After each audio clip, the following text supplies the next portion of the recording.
آپ دیکھ رہے ہیں آئی اے کے نیوز۔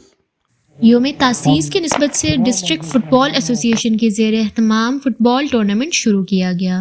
ٹورنامنٹ کے افتتاحی پروگرام میں ڈپٹی کمشنر پونچھ بدر منیر نے بطور خاص شرکت کی۔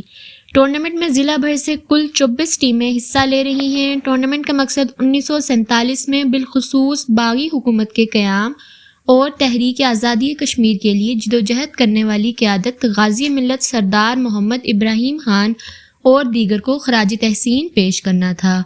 اس موقع پر ڈپٹی کمشنر پونچھ بدر منیر نے افتتاحی تقریب سے خطاب کرتے ہوئے فٹ بال ایسوسی ایشن پونچھ کو اتنے خوبصورت ایونٹ کے انعقاد پر مبارکباد پیش کی۔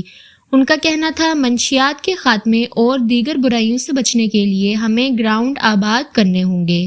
مہمان خصوصی بدر منیر نے کھلاڑیوں سے ملاقات کی۔ اس موقع پر صدر فٹ بال ایسوسی ایشن پونچھ سردار ظہوراز اکرم، اسسٹنٹ ڈائریکٹر اسپورٹس لقمان فاروق، سردار ظہیر خان موجود تھے۔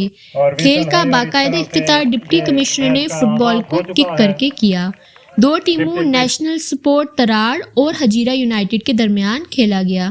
دونوں کے درمیان دلچسپ مقابلے کے بعد یونائیٹڈ کلب ہجیرہ نے 1 کے مقابلے میں 3 گول سے جیت لیا۔